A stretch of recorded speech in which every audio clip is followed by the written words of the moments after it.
भगवान राम के परम भक्त श्री हनुमान जी का जन्म मानव कल्याण के लिए ही हुआ था।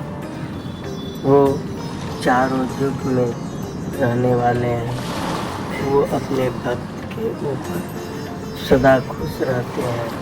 ये जानते हो कि जब कोई देवता साथ नहीं देते तो हनुमान जी की शरण में एक बार चले जाओ, तुम्हारी हर मुरादें पूरी करते हैं। इस संसार में जितने भी प्राणी हैं, सबके लिए हनुमान जी ही एकमात्र ऐसे देवता हैं जो रक्षा करते हैं। जब ऐसा कोई काम नहीं है जो हनुमान जी के द्वारा न किया जा सके, इसीलिए तुलसीदास जी ने कहा है, दुर्गम काज जगत के जीते, सुगम अनुग्रह तुम्हारे पीते। बात बताऊं पागलों, हनुमान जी महाराज की प्रेरणा से ही मैं सबको काम कर रहा हूँ। और विद्यार्थियों, तुम इस बात का ध्यान दे लो कि यदि तुम हनुमान जी की शरण में गए हो तो तुम्हारी हर इच्छा को पूरी कर देंगे।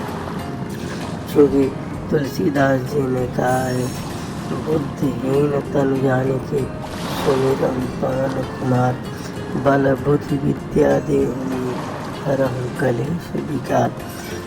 इसलिए तुम इस बात को ध्यान रखो, अपने जीवन विद्यार्थी लाइफ में पढ़ने के दौरान हनुमान जी का सुमिरन करो, निश्चय ही सफल होगे। दूसरी, बड़े बुजुर्ग के लिए, गृहस्थी के लिए हनुमान जी से प्रेरणा लेनी चाहिए। यही नहीं, राजनीति में जाने वाले हर व्यक्ति को भी हनुमान जी से प्रेरणा लेनी चाहिए, क्योंकि हनुमान जी एक कुशल राजनीतिक, एक कुशल कूटनीतिक, एक ऐसे महान पुरुष के रूप में जाने जाते हैं जिसके चारों युग में कोई गणना नहीं की जा सकती। हनुमान जी ऐसे देवता हैं।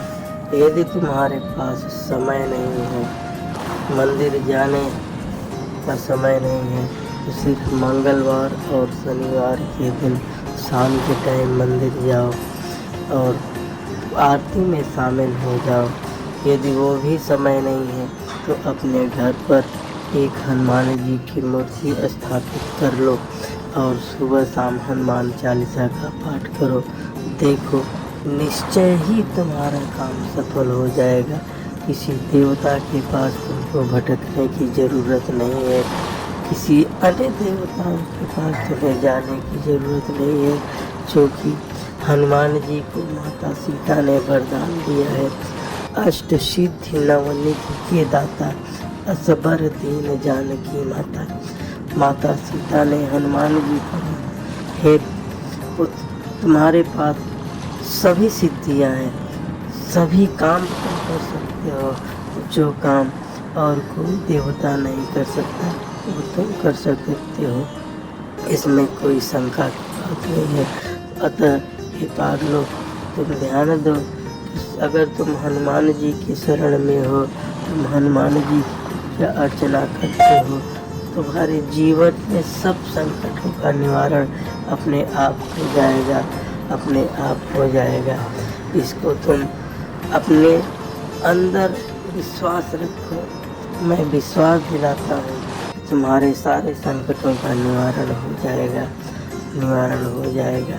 यही नहीं, यदि बुजुर्ग लोग हैं जो दूसरे के ऊपर निर्भर हैं, जो दूसरे के ऊपर आशा करते हैं कि मुझे कुछ मिलेगा, वो सिर्फ हनुमान जी की आराधना करें। देखो, हनुमान जी किसी न किसी बहाने देंगे, तुम्हारा पेट भर देंगे, तुम्हें कोई शंका नहीं रहेगा, कोई संशय नहीं रहेगा। सिर्फ तुमको ज़रूरत है तो एक विश्वास की ज़रूरत है। यदि तुम्हारे पास घोर संकट हो, बहुत ज़्यादा संकट हो, तो तुम सिर्फ मंगलवार और शनिवार के दिन शाम के समय सुंदर कांड का पाठ करो। एक अगरबत्ती हनुमान जी को चढ़ाओ। एक दीपक चमेली का तेल डला हुआ हनुमान जी को चढ़ाओ। देखो तुम्हारे संकट ऐसे चुटकियों में टल जाएंगे कि तुम सोच भी नहीं सकते हो कि यह संकट कैसे हल हो गया और समाधान कैसे निकल गया।